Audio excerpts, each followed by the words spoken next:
Hi friends, welcome to my village food and fun. ఈరోజు మనం న్యాచురల్గా దొరికే తోటకూర కర్రీ చేయబోతున్నాం. దీనే తోటకూర అనొచ్చు లేదా పచ్చకూర కూడా అనొచ్చు.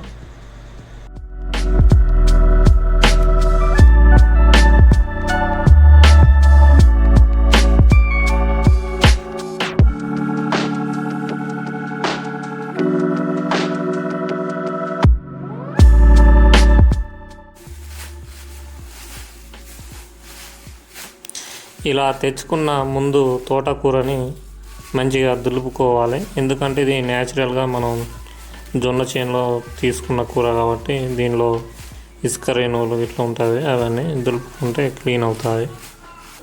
ఇది హైబ్రిడ్ తోటకూర కాదండి, ఇది న్యాచురల్గా స్వతహాగా పెరిగిన చేనులో తోటకూర.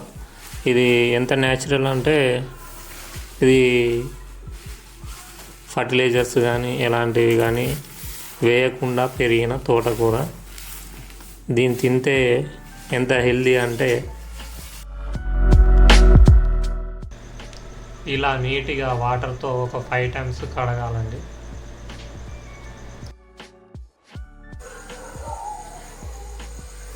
పచ్చకూరలోకి ఒక 2 ఆనియన్స్ను ఒక 10 మిర్చి, గ్రీన్ చిల్లీ వేసుకోవాలి. వీటిని కట్ చేసుకుందాం. వీటిలో ఎక్కువ ఐటమ్స్ కూడా ఏం అవసరం లేదు, ఓన్లీ ఆనియన్స్ను ఈ గ్రీన్ చిల్లీ వేసుకోవాలి. ఓన్లీ సాల్ట్ అంతే, ఈ 3 ఇంగ్రీడియంట్స్ వేసుకోవాలి. అది పోపుకి జీలకర్ర వేసుకోవాలి అంతే, ఎండుమిర్చి.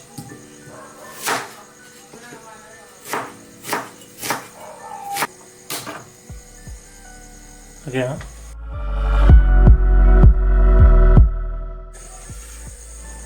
ఆయిల్ వేసుకుందాము.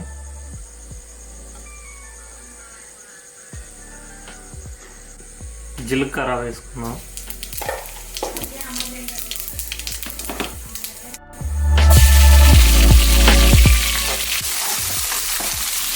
ముందుగా వీటిని ఫ్రై చేసుకుందాం. బాగా ఫ్రై చేయొద్దండి, లైట్గా ఫ్రై చేసుకోవాలి.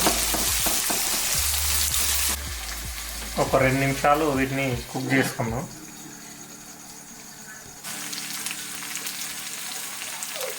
ఫ్రై అయిన తర్వాత ఈ తోటకూరని మనం కడుగు పెట్టుకున్న తోటకూరని వేసుకోవాలి.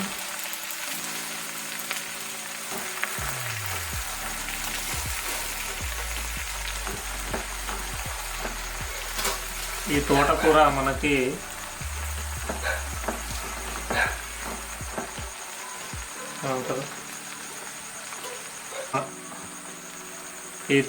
మనకి మార్కెట్లో దొరకదండి.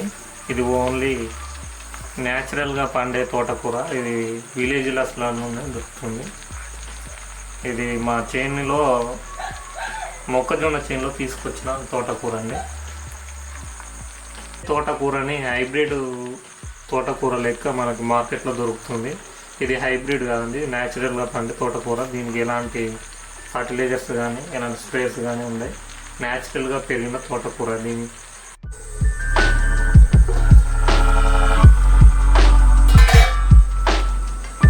ఇలా ఇందులో ఉండే వాటర్ కంటెంట్ మొత్తం పోయేలాగా ఉడికించుకోవాలి.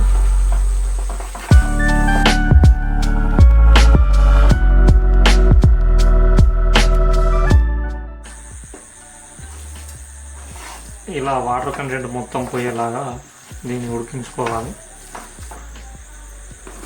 ఈ కూర రెడీ అయినట్టే. ఇప్పుడు దీని టేస్ట్ ఎలా ఉందో చూద్దాం.